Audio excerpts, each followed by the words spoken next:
Taureau,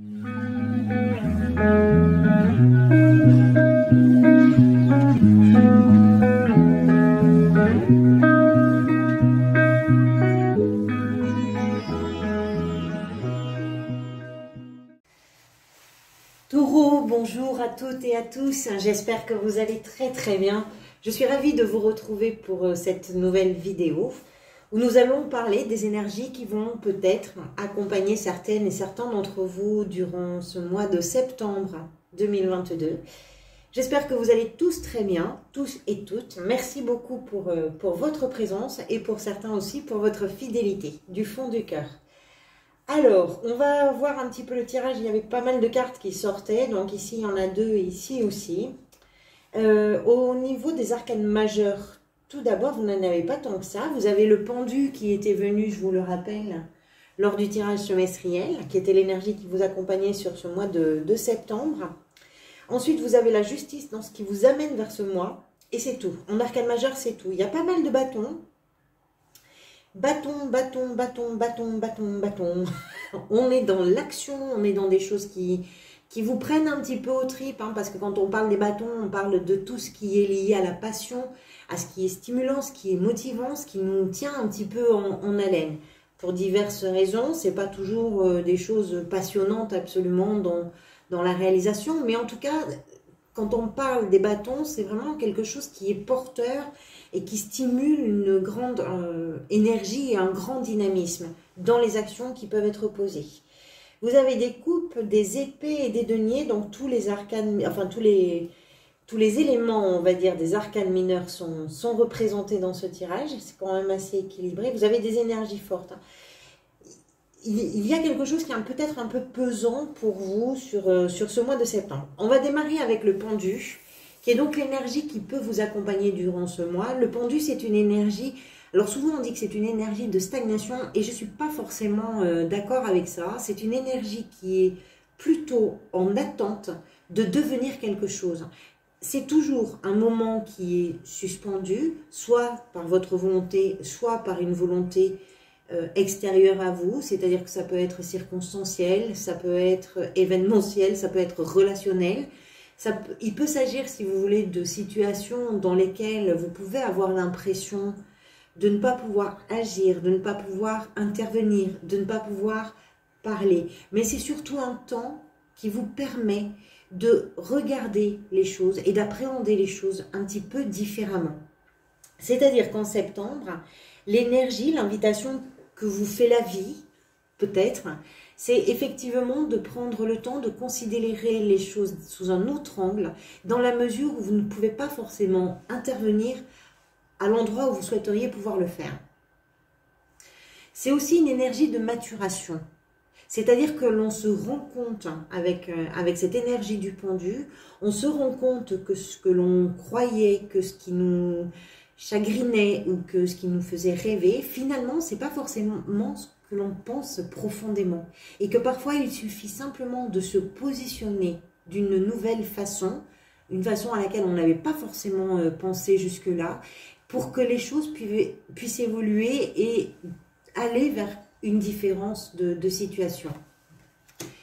Votre état d'esprit, vous avez le roi de coupe avec la 5 de bâton. Je crois que j'ai fait les vierges juste avant vous. On retrouve la 5 de bâton dans plusieurs tirages.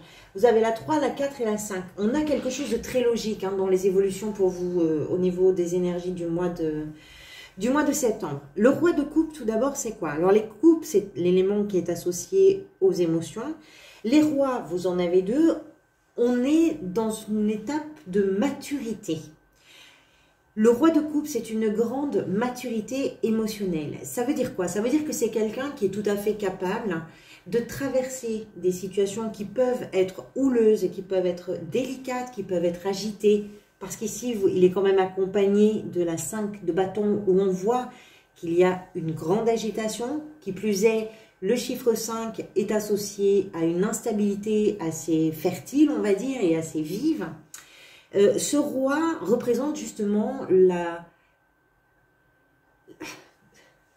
maîtrise, on ne maîtrise pas les émotions, mais en tout cas, on maîtrise on maîtrise le comportement que l'on peut avoir par rapport à telle situation qui peut être un petit peu nerveuse ou agitée, ou par rapport à telle discussion qui peut être compliquée à faire aboutir, pour se faire entendre, voilà, pour démêler le vrai du faux, pour prendre en compte l'argumentaire de tout le monde, pour prendre en compte les circonstances de tout un chacun, et puis arriver au milieu de tout ça à ne pas se laisser embarquer, voilà c'est ça, de ne pas se laisser embarquer et de rester plutôt dans la bienveillance, dans le calme et dans le sang-froid. C'est exactement ça, votre état d'esprit il est là. Le roi de coupe, c'est un guide d'une certaine façon, c'est-à-dire que c'est celui que l'on va voir pour obtenir de bons conseils. Que vous soyez un homme ou une femme, hein, peu importe, là on parle des énergies. Le roi de coupe, c'est celui qui va avoir beaucoup de bienveillance vis-à-vis des gens qu'il aime, qui l'entourent. Donc il y a toute cette empathie, toute cette sensibilité, toute cette maîtrise aussi et ce sang-froid que vous avez envie d'investir, que vous avez peut-être envie d'incarner aussi par rapport à des situations qui peuvent être dans votre entourage professionnel, familial, amical, je ne sais pas, amoureux, je ne sais pas, par rapport à des situations qui sont nerveuses, agitées, complexes et bruyantes, d'une façon ou d'une autre. Votre état d'esprit, il est là. Il est de représenter justement le calme, la personne qui va pouvoir entendre toutes les parties, entendre tout le monde. Alors, si ce n'est pas forcément par rapport à un environnement, la 5 de bâton, c'est peut-être aussi votre façon à vous d'aborder tout ce qui peut être problématique, tout ce qui peut être source pour vous d'agacement, d'irritabilité dans votre existence et de l'aborder d'une façon un petit peu nouvelle avec tout le calme et toute la bienveillance de ce roi de coupe. Voilà, donc ça, soit c'est par rapport à un environnement particulier, à vous de voir par rapport à votre réalité, soit c'est par rapport à vos idées à vous qui se télescopent un petit peu dans votre cerveau et qui vous mettent dans un état de... Oui, je dirais de nervosité, de colère presque, ça va pas, c'est pénible, c'est laborieux, ça n'avance pas, voilà, tout ça, vous avez envie de l'aborder peut-être différemment et la vie vous propose peut-être aussi de les regarder, ces situations, ces sources de conflits intérieurs, de regarder tout ça sous un autre angle, de les aborder différemment. Qu'est-ce qui vous a amené vers tout ça? Vous avez l'énergie de la justice. Alors, la justice pour certains d'entre vous peut représenter peut-être une situation qui a été formalisée par une autorité, quelle qu'elle soit. Ça peut être par un tribunal, bien sûr, mais ça peut être par une administration qui vient valider. Ça peut être contractuel, ça peut être une signature, ça peut être un notaire, ça peut être voilà, quelque chose qui est venu dans une situation, statuer, trancher, prendre une décision et poser une décision. Pour ceux qui ne seraient pas concernés par ça, si c'est ça, pardonnez-moi, juste pour terminer, si c'est ça, cette situation-là a pu générer justement des discussions un peu houleuses, a pu générer en vous un désarroi, une façon voilà, où vous vous êtes pas forcément senti à l'aise dans quelque chose. Et justement, maintenant, vous avez besoin de faire évoluer ces états d'âme, cet état d'esprit, ce mode de fonctionnement, d'abord avec vous, mais aussi avec l'environnement. Besoin de le faire évoluer en vous recentrant sur ce qui se passe à l'intérieur et comment vous allez aborder les émotions que ça peut générer à l'intérieur de vous. S'il n'est pas question d'une décision, d'une autorité, d'une administration, d'un contrat, d'une signature, etc., la justice nous explique que ce qui a précédé toute cette agitation et ce moment où vous avez besoin de reprendre en quelque sorte la main, c'est une situation qui a nécessité de rééquilibrer quelque chose. La justice, c'est un processus de prise en compte de plusieurs éléments, les tenants et les aboutissants d'une situation, d'une relation, de l'état de quelqu'un, de votre état à vous, je ne sais pas. Voyez comment ça peut s'adapter dans votre situation. C'est tout un processus, la justice, qui va venir s'expérimenter à un moment où on a besoin de retrouver l'équilibre dans une situation qui n'est pas forcément évidente. Si c'est professionnel, par exemple, et qu'il s'agit pour vous, pourquoi pas, de vous tenir droit ou droite face à une concurrence, face à des problématiques professionnelles, la justice peut nous expliquer que vous êtes aussi peut-être en train de faire la part des choses ou que vous avez peut-être pris le temps plutôt de faire la part des choses entre ce qui était nécessaire et ce qui ne l'était pas, entre ce qui était important et ce qui ne l'était pas, quitte à peut-être avoir laissé sur la touche des choses qui pouvaient vous sembler importantes. Après vous être rendu compte que ce qui était important pour vous n'était pas forcément pour les autres et du coup vous avez dû faire un rééquilibrage de quelque chose. Si ce n'est pas professionnel, ça peut être émotionnel, ça peut être personnel, ça peut être dans votre développement à vous, hein, tout simplement. Alors, attendez, ne quittez pas, j'ai quelqu'un qui vient de frapper, je fais une petite coupure et je reviens vers vous. Pardonnez-moi pour cette petite coupure, j'avais quelqu'un qui passait me voir. Alors, je reprends. Donc, on a vu pour la justice. Ce que vous désirez, vous, par-dessus tout, ici, c'est le cavalier d'épée, pardonnez-moi. Je suis un petit peu perturbée par cette visite, excusez-moi. Le cavalier d'épée, ça nous explique que ce que vous désirez le plus, ça peut être soit de vous faire entendre. Alors, si vous voulez, avec ce cavalier, on a une énergie qui est extrêmement dynamique, qui a envie véritablement d'aller au bout, de s'exprimer. Les épées, c'est l'expression, c'est la réflexion, c'est tout ce qui est intellectuel, c'est la pensée, c'est l'analyse, c'est la communication aussi. Donc, ce cavalier-là, il a besoin, il a envie de se faire entendre et il est pris dans un rythme qui est très vif. Il est vraiment embarqué dans un mouvement très rapide, très vif. Il veut aller au bout. Il veut aller au bout, peu importe de quoi, mais il veut se faire comprendre, il veut se faire entendre. Il a besoin que les choses soient claires, il a besoin que les choses soient tranchées, il a besoin de ça. Alors, j'ai quand même, entre le roi de coupe, qui est une énergie quand même très douce, très bienveillante, empathique, et ce cavalier d'épée, j'ai quand même pas une dissonance, mais quelque chose un peu paradoxal. Ce qui veut dire que vous faites peut-être le yo-yo avec des moments où vous êtes agacé, et où vous avez envie que ça aille un petit peu plus vite, vous avez envie d'être compris ou comprise, vous avez besoin, vous avez envie, voilà, vous avez envie que les choses avancent, c'est sûr, et puis des moments où vous, quand même, vous arrivez à vous poser un petit peu et à dire non, attention, écoutons, entendons, c'est pas la peine de brusquer les choses, parce que ça, c'est votre état d'esprit, et ça, c'est ce que vous voulez. Donc, j'ai vraiment le sentiment que peut-être vous allez alterner entre ces deux énergies. C'est pas quelque chose de vif et quelque chose de plus tendre, mais c'est un petit peu ça. Ici, on va au bout, on tranche, on tergiverse pas, on se dit les mots, parfois un peu durement.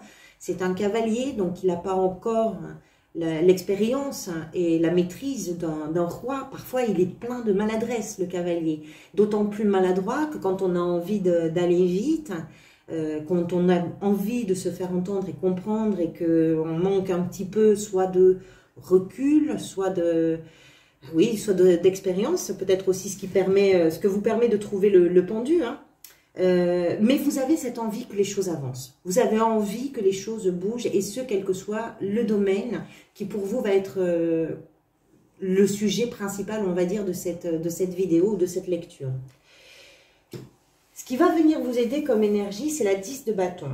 La 10 de bâton, ça nous fait comprendre, vous avez quand même des énergies un petit peu lourdes. Ici, la 10 de bâton, on va y revenir après. Ici, vous avez la 9 d'épée. Ce sont des énergies quand même qui sont un peu, qui pèsent un petit peu.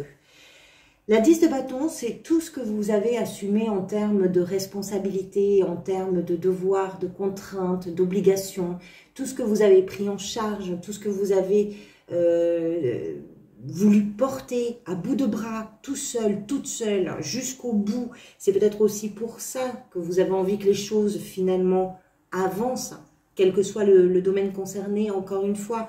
La 10 de bâton, ça nous parle de votre fatigue, hein. Il y a une fatigue psychologique, physique, c'est sûr. Mais par contre, ce qui vient vous aider, c'est que vous êtes en train de voir le bout. La 10, comme toutes les 10, signe une fin de cycle. Ce qui veut dire que vous êtes en train d'arriver au bout de cette énergie-là. Vous le savez. Ce qui fait que vous avez ce regain de cette ressource, en tout cas intérieure, pour aller jusqu'au bout de ce chemin, quel que soit le rythme qui sera imposé par les autres, par la vie, par les circonstances, etc. Vous avez cette ressource en vous d'aller au bout, mais je pense qu'il est temps. Et ce qui vous aide, c'est vraiment de savoir que vous êtes au bout de ce laborieux, on va dire, parcours que vous venez de réaliser. Le personnage ici porte ses 10 bâtons. Comment je pourrais vous dire? Juste après, le valet de bâton nous parle de toutes ces nouvelles perspectives qui peuvent s'ouvrir une fois qu'on a posé ses bagages, une fois qu'on a posé tout ce qui pesait d'une façon ou d'une autre sur les épaules, dans l'esprit, tout ce qui faisait que c'était un petit peu lourd au bout du compte. Votre défi, et ça ne m'étonne pas vraiment avec cette carte-là, vous avez 2 cartes qui sont venues, donc je vous disais la 9 d'épée et la 9 de denier. Donc on a 2 fois 9. Le 9 c'est un chiffre de gestation, on est d'accord, c'est une évolution qui est en train de se mettre en place pour vous, personnel, professionnel, relationnel, je n'en sais rien. Votre défi, il est d'arriver, je pense, à vous extirper d'une façon ou d'une autre de tout ce qui, là encore, peut être à l'origine de vos cauchemars, à l'origine de vos angoisses, de vos craintes, de vos paniques, de vos inquiétudes. La 9 d'épée, c'est ça, c'est tout ce qui nous fait cauchemarder, c'est tout ce qui nous inquiète, c'est cette idée qu'on a en tête et qui ne cesse de tourner, de retourner, qu'on ne cesse de ressasser, c'est obsessionnel, ça revient en permanence, c'est-à-dire qu'on a beau faire quelque chose, cette idée-là, précisément, revient toujours sur le devant de la scène et peut empêcher de profiter de l'instant présent ou de ce qui est en train de se vivre. Votre défi, il est d'arriver de faire de cette idée une expérience et un enrichissement personnel.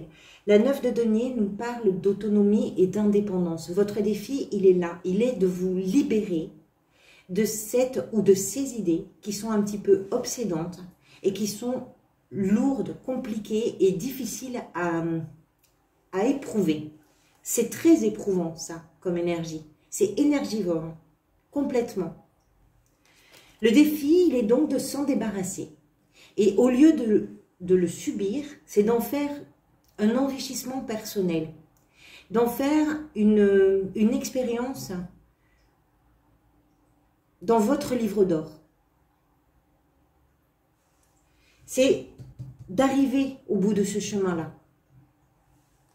C'est simple à dire, c'est pas forcément simple à vivre. C'est d'autant moins simple à vivre que cette 9 d'épée qui pique vraiment, plus cette 5 de bâton, ce sont quand même des énergies qui nous font comprendre que c'est pas dans une situation calme, posée, où l'on prend le temps de réfléchir. Il y a des énergies d'agitation, d'instabilité, d'inconfort, de tout ça. Après, vous, à l'intérieur de ça, vous n'allez pas si mal que ça. Hein. L'état d'esprit du roi de coupe, on est dans quelque chose qui est quand même assez canalisé et quand même bien géré. Hein. Mais vous avez quand même ces énergies à éprouver et à traverser. Au niveau professionnel, vous avez le roi de bâton. Alors le roi de bâton, c'est un grand visionnaire. C'est vraiment, on est dans le personnage qui fonce, qui fait, qui est très créatif, qui est très enthousiaste, qui est déterminé, qui a beaucoup de charisme. C'est quelqu'un qui sait conseiller, qui a beaucoup de projets, qui est prêt à faire beaucoup de choses. Voilà, c'est Monsieur Beaucoup. Vraiment, c'est ça. On est dans un souci d'amélioration, on est dans des énergies créatives, avec aussi une affirmation de soi. Que vous soyez dans une activité, que vous soyez à la recherche d'un emploi, on sent que vous savez vous imposer dans les situations. On sent que vous savez vous faire entendre. On sent que vous êtes capable de prendre vos responsabilités et des responsabilités d'ailleurs importantes. C'est un homme de pouvoir. On est en présence d'un roi. Donc, il y a cette notion de pouvoir. Ça peut vouloir dire d'ailleurs que vous êtes en train de grandir et de prendre le pouvoir dans votre activité, peut-être, ou dans le fait de trouver un emploi. Vous êtes en train de... Il y a quelque chose qui est réussi. Ce roi aime les défis. Il adore ça, c'est son carburant en fait. Il aime relever les défis, il aime se trouver dans des situations qui vont lui demander d'être réactif, il aime parler devant les gens, il aime s'exprimer, il aime convaincre, il aime discuter, il aime travailler, il y a tout ça. Alors si vous ne travaillez pas, que vous êtes à la retraite, c'est une énergie que l'on peut tout à fait retrouver dans votre quotidien et dans votre gestion du quotidien, même si c'est votre organisation de la journée entre, je ne sais pas moi, les courses, le jardin, les plantes, les animaux domestiques, peu importe. On est sur ça, sur une énergie déterminée, volontaire, créative, qui s'impose et qui prend le devant, qui prend les rênes en fait, qui maîtrise les situations, qui se projette dans les situations, qui sait aussi rallier les autres, c'est-à-dire permettre à tous ceux qui sont autour de se fédérer dans une action, dans une activité, dans une perspective, dans un projet, peu importe lequel. Voilà, on est sur une énergie très positive. Qu'est-ce qui suit? Ben, la reine de bâton. On a le couple, hein. Je vous disais qu'on était beaucoup dans les bâtons. Donc c'est vrai que vous avez... C'est plein de paradoxes votre tirage, parce que c'est vrai que vous avez des énergies qui ne sont pas forcément évidentes à traverser. Je pense à cette 9 d'épée et à cette 5 de bâton, et même ici hein, à cette 10 de bâton. Mais en même temps, comme je vous disais tout à l'heure, les bâtons, c'est toute la motivation, l'envie, le désir. C'est tout ça, hein, c'est le feu, ça brûle, c'est pétillant. Hein. Alors, la reine de bâton dans votre vie sentimentale.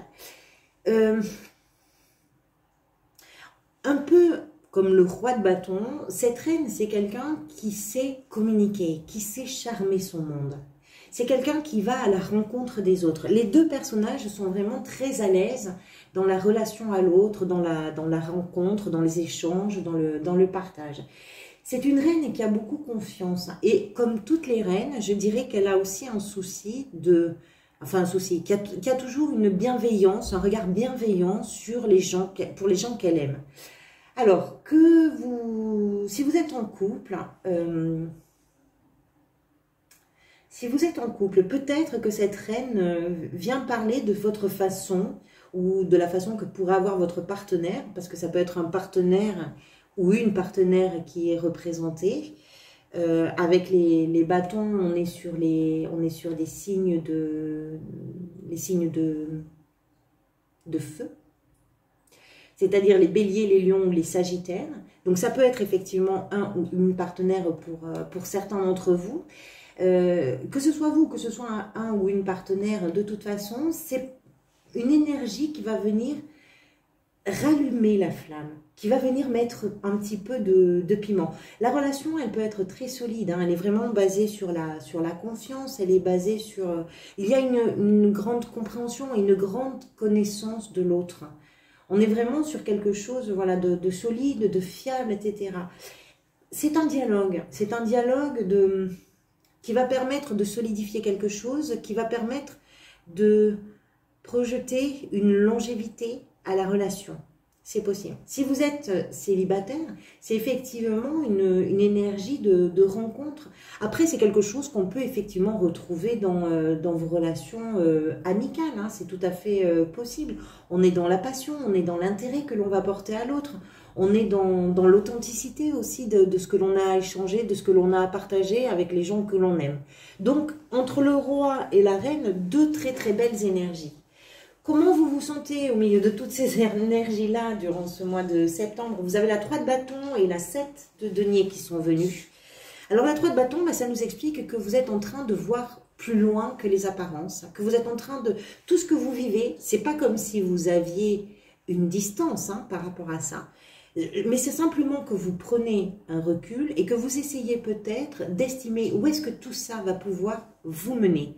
Où est-ce que tout ça va pouvoir mener le monde qui vous entoure, votre tribu, votre famille, vos amis, votre amoureux, votre amoureuse, je ne sais pas. Il y a une projection avec la 3 de bâton. C'est-à-dire que vous êtes en train de planifier, d'organiser, ne serait-ce que dans votre tête, quelque chose qui va vers l'avenir, vers demain. Tout ça, vous le faites avec ce recul nécessaire de la 7 de denier, qui nous explique que vous êtes en train de faire des constats de ce que vous avez obtenu ou de ce que vous n'avez pas obtenu, de ce que vous avez acquis ou pas, de ce qui est gagné ou de ce qui est perdu, de ce qui est réussi ou de ce qui est raté. Voilà.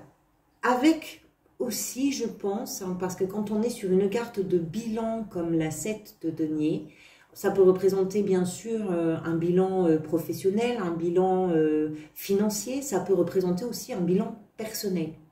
Par rapport à ce que vous vouliez, vous en êtes où? Par rapport aux batailles que vous avez menées, à tout ce que vous avez voulu porter sur vos épaules, qu'est-ce que ça vous a apporté à vous? Comment vous avez envie de continuer ou de poursuivre? Comment vous avez envie de vous positionner par rapport à ces petites querelles intérieures ou avec l'environnement? Comment vous avez envie de vous reposer de tout ce fardeau que vous avez porté et que vous êtes en train de poser? Comment vous allez aborder la suite? Mais tout ça, vous allez le considérer avec cette prise en compte de tout ce qui a été réalisé, de ce que vous attendiez et de ce que vous avez réellement obtenu par rapport à vos attentes. C'est pas mal du tout comme énergie parce que c'est quelque chose qui est dans la projection. Ce vers quoi vous allez à la fin du mois, c'est la 4 de bâton qui vient juste après la 3. Qui là est une énergie de consolidation. Vous renforcez ce qui est stable. Ça peut être la famille, on a une notion de famille dans cette carte. Ça peut être la maison, ça peut être l'héritage, ça peut être les relations de la tribu, du clan. Vous renforcez quelque chose. Vous prenez en compte, vous prenez en main quelque chose qui va vous permettre de solidifier et de vous sentir bien. Qu'est-ce que vous avez sur le mois d'après les taureaux? Voyons. En octobre, vous avez la tour, ce qui veut dire que vous allez vraiment mettre du bazar, hein, ou la vie va mettre du bazar. Hein, vous avez besoin de faire changer les choses. Si vous voulez, ce mois de septembre, c'est un mois qui vous permet de prendre un recul, qui est un petit peu nécessaire parce qu'on sent qu'il y a des situations qui sont à poser, à analyser, dans lesquelles vous avez, vous, besoin de vous faire comprendre ou de vous faire entendre, ou dans lesquelles vous avez simplement besoin de vous positionner peut-être d'une façon très nouvelle, en vous délestant aussi de certaines choses. Tout ça en vue quand même de sécuriser quelque chose, peut-être sur le plan familial, mais ça peut entraîner derrière des changements et des bouleversements qui peuvent être importants, ou en tout cas qui peuvent avoir une influence sur ce que vous vivez ou sur ce que vivent les gens qui sont autour de vous. Voilà pour vous, amis taureaux. Donc, on arrive au bout de cette vidéo. Merci déjà d'être restés jusque-là. Merci à tous pour votre présence, pour vos soutiens. Vous savez qu'ils sont importants pour moi et pour la chaîne. Donc, merci beaucoup pour tous vos likes, pour tous vos commentaires, pour tous vos abonnements. Pour ceux qui ont la rentrée bientôt, je vous souhaite bien sûr une très bonne rentrée. Pour ceux qui profitent des vacances, encore un petit peu, profitez-en bien. Pour ceux qui n'ont ni rentrée ni vacances, prenez surtout soin de vous. Merci pour tout, je vous retrouve bientôt pour une parenthèse, à très bientôt.